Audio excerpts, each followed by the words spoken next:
What is good, Osiris here, stuck in the middle. I got about 15 minutes or so. I'll probably stretch it as long as I can.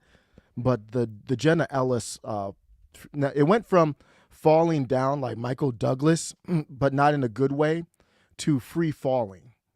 And I already talked about the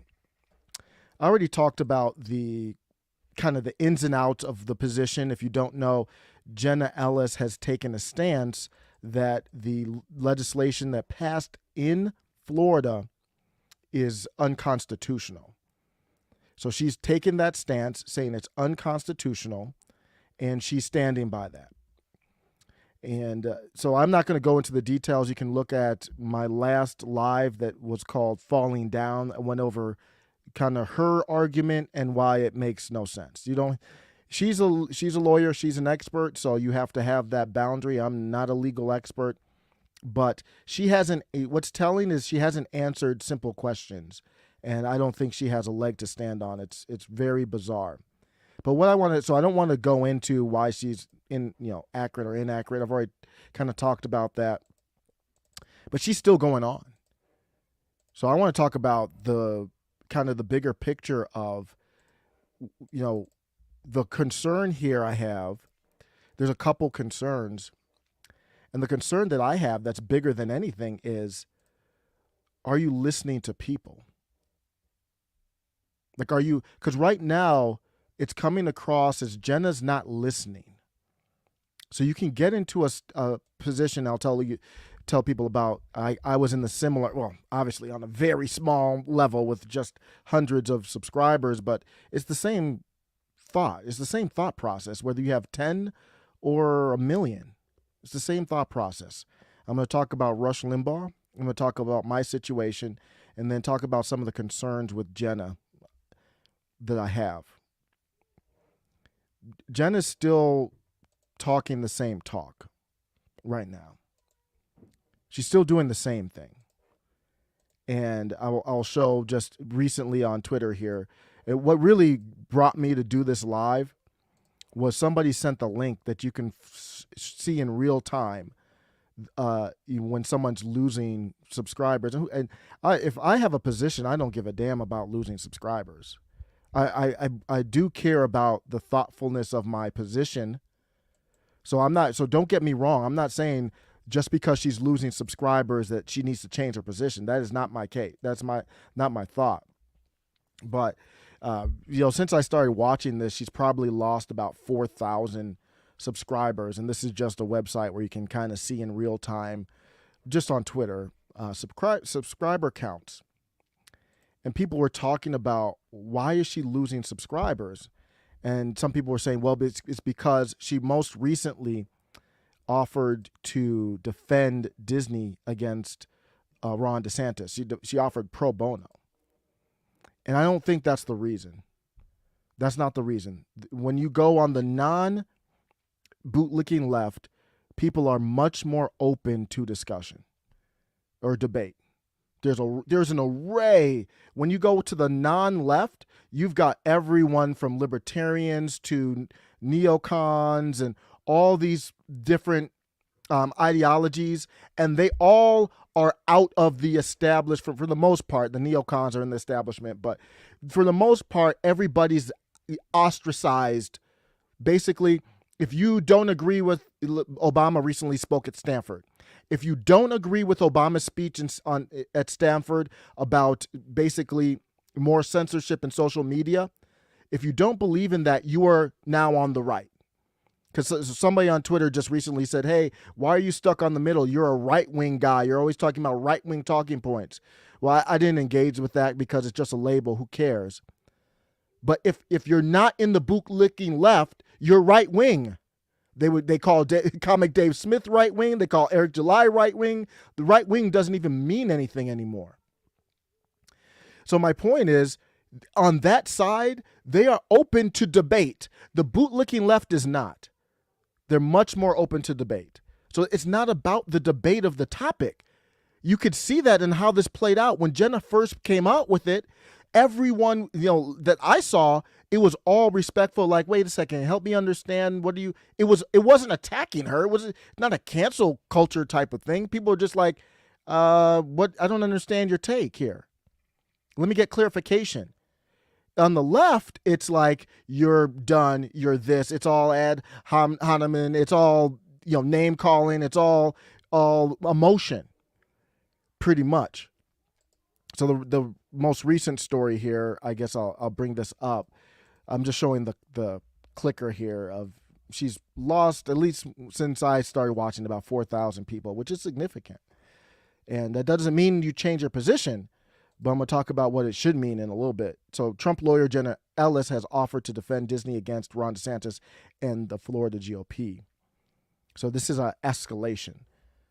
I'm not saying not antagonistic. I'm just saying it's a step up from where her position was last time we talked about this. Last time we talked about this, she was like, I'm not feeling this. It's a constitutional, it's a legal issue. It's a pretty big jump to go from that to all of a sudden, I'm going to offer to defend you pro bono. Like that's a pretty big leap that she made there. On Friday, Ron DeSantis took their battle to the next level. He did all that stuff. We already talked about it. And then Jenna Ellis tweeted, "Hey, Disney, open offer to help defend your right to constitutionally protected speech against Florida's illegal retaliation."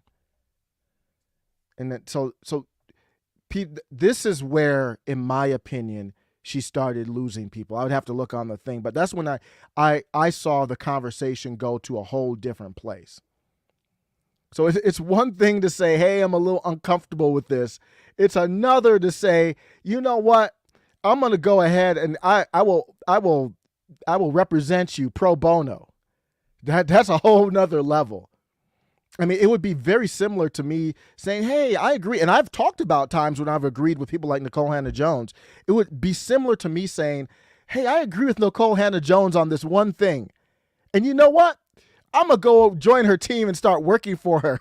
Like, wait, hold up. That was a quick, I mean, that's fine. You can do that. But they'd be like, damn, that was a quick switch up. It's disingenuous. That's why she's losing followers. It had nothing to do with her position. Her position is disingenuous, doesn't make sense. And to flip that quickly doesn't make any sense. That's why she's losing followers. It had nothing to do with the position. I hate these news websites, man. They come up with all this garbage on here, man. These news websites are crazy. But that's what it's about. Like, you went to a whole different level with this thing. And then I'm going to talk about, so a while back when I don't even know how many subscribers I had, it was probably under 1,000. If you go back on my channel, the videos are still up. Some people were saying, why didn't you take them down? Why do I need to take them down? I've readjusted my position. I don't have any, you can see the progress of where I came. So during the Jimmy Dore forced the vote, that's what really helped me, because I literally just took a camera, went in my basement and started talking. So I didn't really flesh out, like, what am I about? You can say stuck in the middle, but you still have to define yourself. And that's how I help define myself. Like, I feel like I'm trying to be a populist, trying to be a constitutional libertarian in a way. And so I say I'm in the middle of Bannon and Dore, because they're both populists. I'm not in the middle of McConnell and Pelosi. Those are corporatists. I'm in the middle of Dore and Bannon. I listen to both of them equally. So that's where I'm at. But this thing helped me. What's up, everybody? Thanks for stopping by. What helped me is back in my channel, I was talking about Jimmy Dore's force the vote. And if you don't know about Jimmy Dore's force the vote, Jimmy Dore said, hey, you progressives on the left are saying that you are for universal health care, Medicare for all. And I'll probably look up and see if I can bring up an article on that, because that's more of a populist. It was trending all over the place, but it was more of a populist type of debate, a populist left type of debate. And Jimmy Dore said, hey, AOC, Ayanna Pressley, Ilhan Omar, Rashida Tlaib, everyone, Jamal, I don't know if Jamal Bowman, he had just gotten to the House then, but all of the squad, you can hold your vote. You're going to vote for Speaker, and you're going to vote for Nancy Pelosi. Jimmy said, whoa, hold your vote. There is a legislation on the floor for Medicare for all, and say, hey, we will vote for you, Nancy Pelosi, and keep you in power as Speaker if you bring this bill to vote, meaning that you would have to put your name on it, whether you're really for Medicare for all or not. So that's what Jimmy was saying. And I know the political math behind that. And this is how crazy I was. I did a spreadsheet and I showed people. People are still wrong about this, but I'll clarify it, what really matters. People said, well, there's no way that Kevin McCarthy could become Speaker. And they're just absolutely wrong. Cenk was right about that. If you withhold your vote, if they withheld their vote, there was a mathematical, it was unlikely, but it was a mathematical probability that Kevin McCarthy could have become a Speaker of the House. That absolutely was a possibility. Or if it wasn't a possibility, what are you withholding your vote for?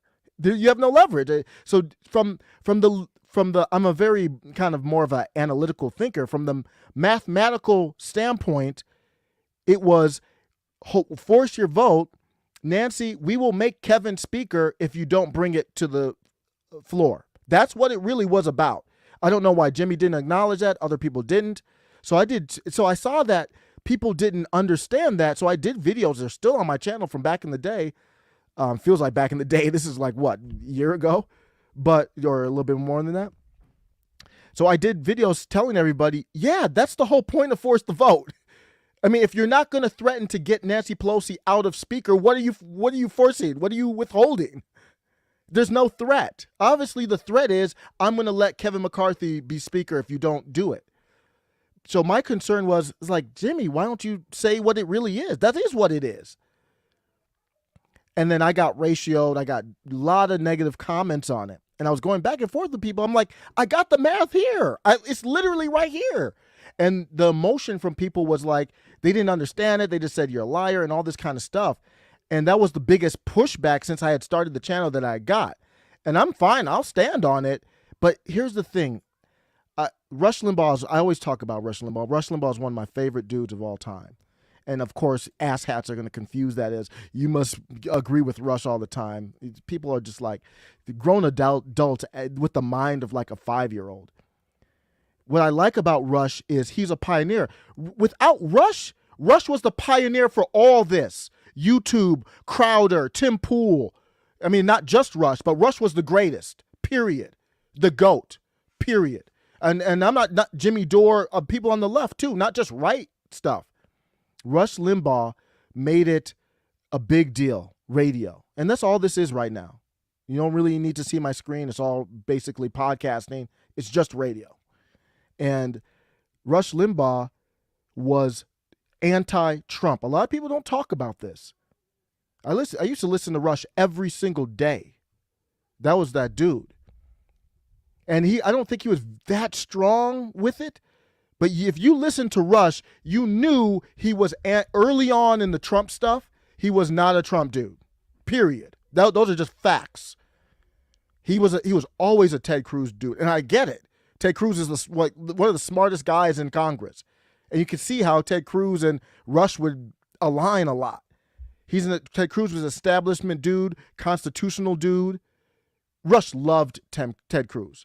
And it hurt Rush that Trump was rising up, and he didn't get it at first. And it hurt Trump that this longtime Democrat, Trump was a New York Democrat. His whole damn family were New York Democrats, him and Trump. But that didn't mean they didn't really have ideology. They just played the game of politics, and New York was obviously dominated by Democrats. They donated to Democrats. They went to the wedding with the Clintons, famously. All that stuff. They were cool with all of them. Trump was cool with Schumer. He was a New York Democrat. And so Trump is looking at it like Ted Cruz has been, establishment the whole time, but this populist movement had just started rising on up. And Rush was like, why are y'all accepting this, this New York Democrat over Ted Cruz? And Rush listened to the people, and he switched. That's what I'm. And Jenna doesn't have to switch, but the point is, Rush took a step back, and was like, something's going on here that's I've never seen. This is different. He took a step back. He listened to his audience. He listened to the people. And then he was like, yeah, I get it. I get it. These times call for different measures.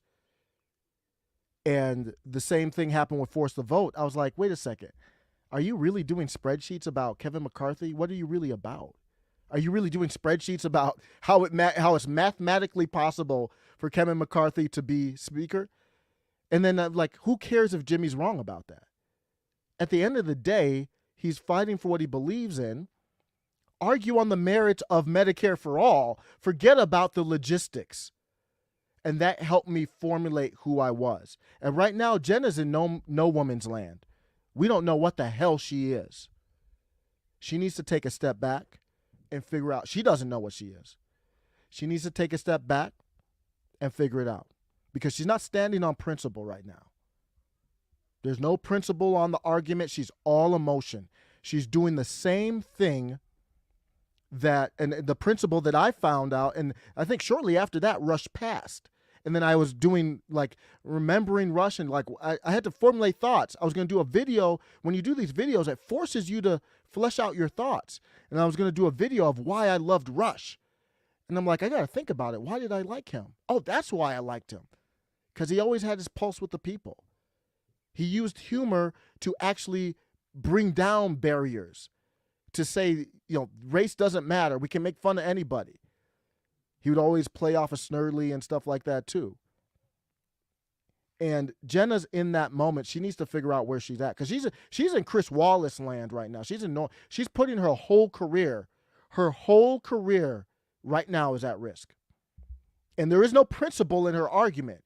So if I'm putting everything at risk, I'm all for it. But it better be for some type of principled argument and the proverbial hill. And I've seen some people reach out to her, publicly on Twitter, say, is this the hill?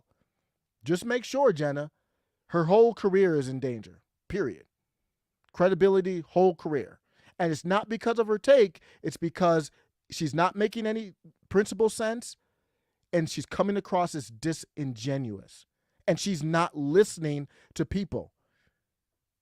Some people are coming up, they're giving her reasons why this bothers them. And she's just talking. She's not listening.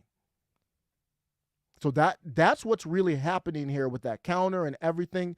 Let me go to some of the comments. Say hi. I might have to get out of here quickly, but let me go to some comments here.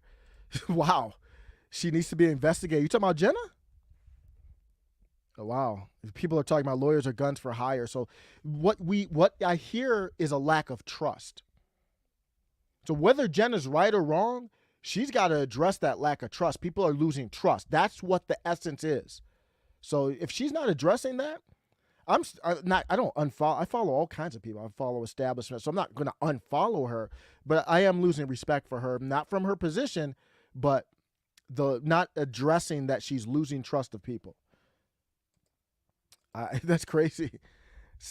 Stephen Hood, thanks for stopping by. I'm really curious how DeSantis pulling Disney's self-governing status is stopping Disney's free speech. She's not answering that question. She has never answered that question. There's a ton of people on her timeline saying, wait, you've had days with this take, and you have not aligned with how DeSantis pulling Disney's self-governing status is stopping Disney's free speech. She keeps using retaliation, but she has never done that. Old head Deuce 22 salute. Thank you. People are talking about lawyers. So yeah, lawyers are difficult. I'm a big fan of Viva and Robert Barnes. I hope they bring this up, because I would love to hear their take on it, on what's, their lawyers. Robert Barnes is a beast. I I subscribe to him on Locals. I highly recommend subscribing to Robert Barnes on Locals. He is really just one incredibly knowledgeable dude. So I'm just curious to hear what his take is on it. I respect him a lot. Lisa Harris says, wow, she's showing her true colors. She was a mole. And a week ago, I would have said, no, there's no way. And now I can't explain it. Here's the other part of it. Thank you, Lisa, for the comment. The other part about it is, I don't know where it stands right now because I can't keep up with all this stuff, but she was on the J6 kind of hit list, of course, because of, representing Trump in a way in 2020. And I don't know where that stands. Is she in threat of getting disbarred or what? I don't know where that is. I'd have to look it up. But it makes me wonder, because part of the reason that they do that stuff is to pressure you into certain positions. Basically, it's the formalized government way of canceling you. They force you to hire lawyers and bleed out money.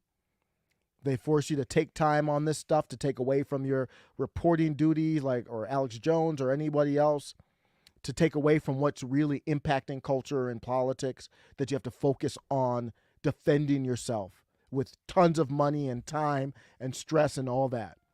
And they're trying to milk it until the midterms, because if the midterms come through, all that stuff is gone because they're going to lose power. So I wonder if she feels threatened by that. But the midterms are coming up, so it's almost like you just need to stall. So I don't know.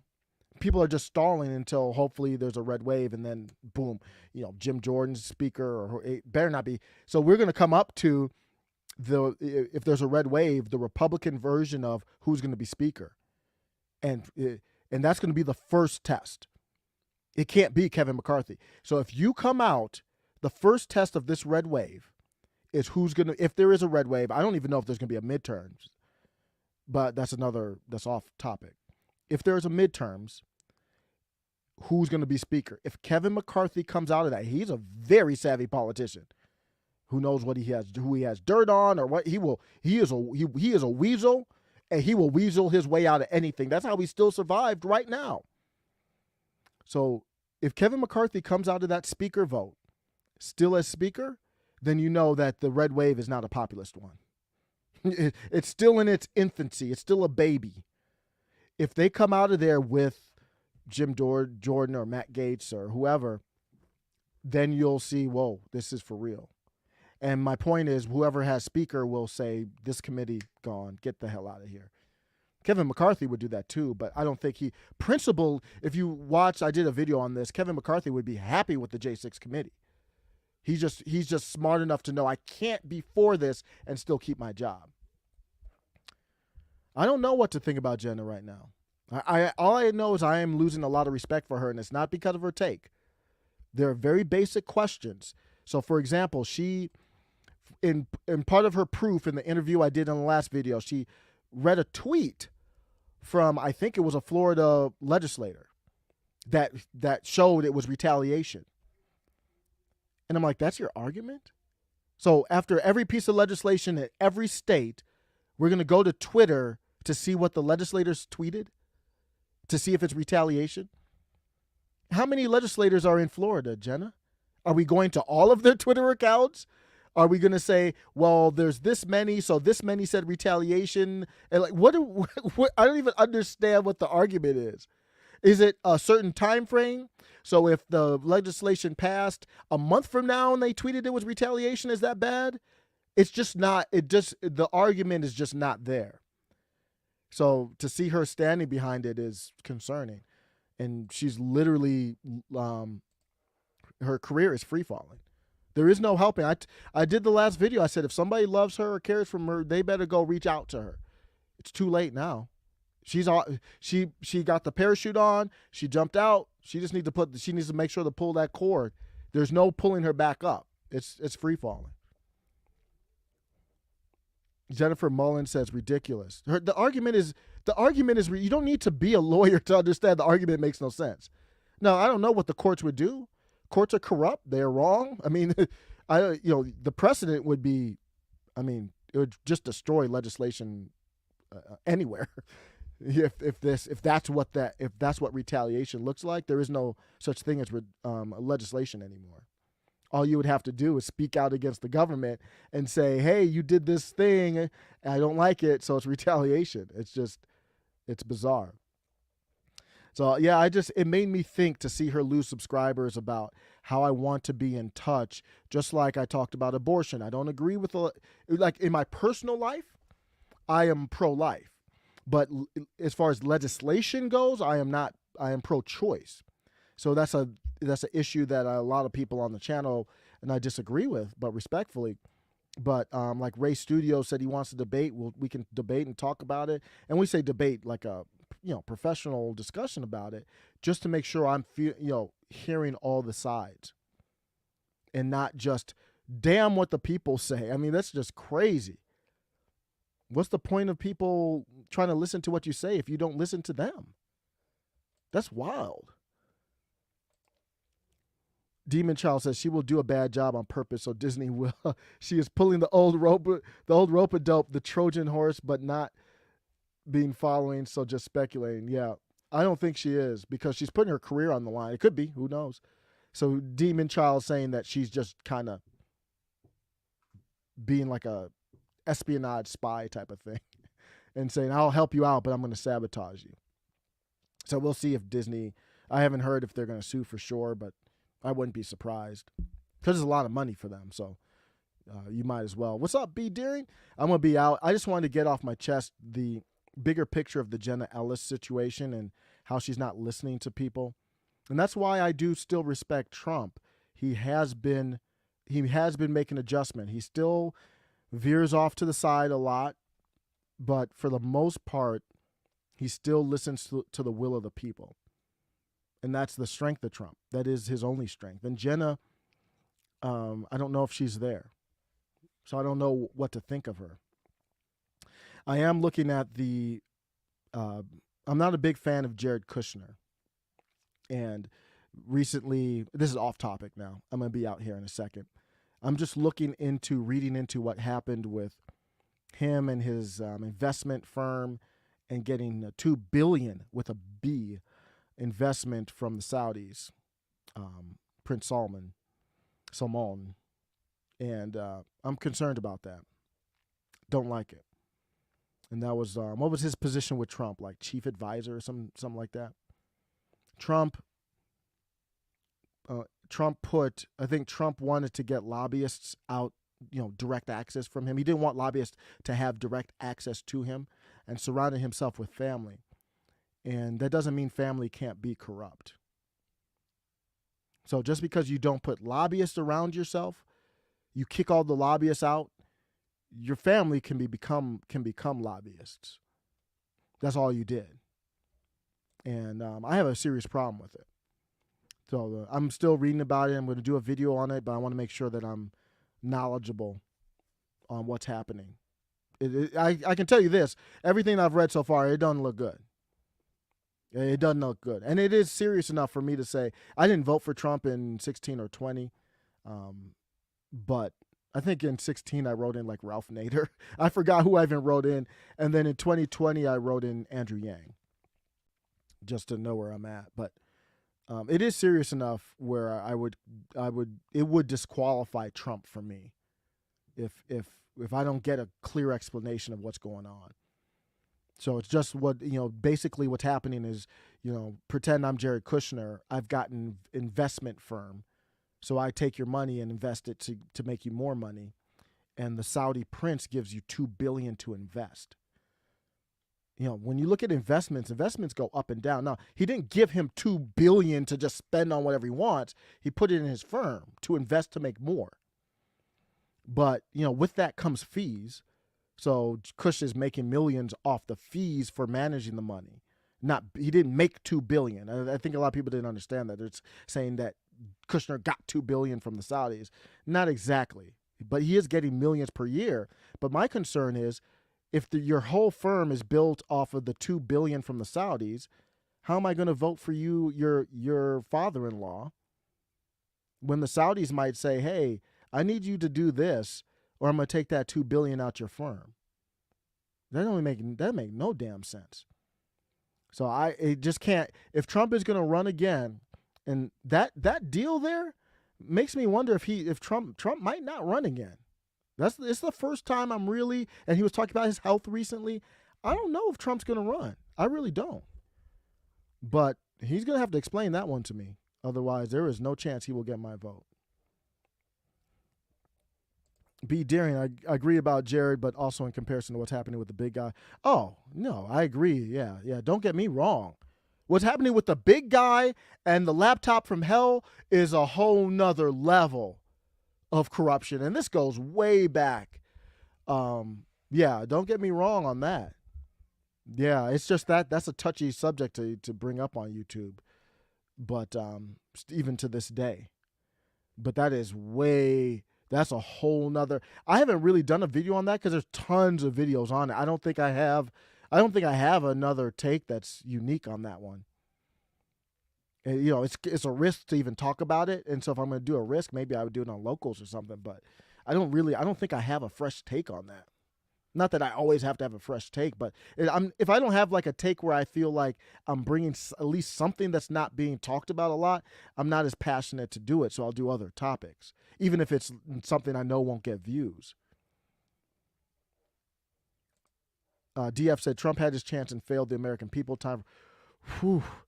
I said the other day, the DeSantis people, they walking around like chest pumped up, like DeSantis people, man, I've never seen them more pumped up. They have a reason to be.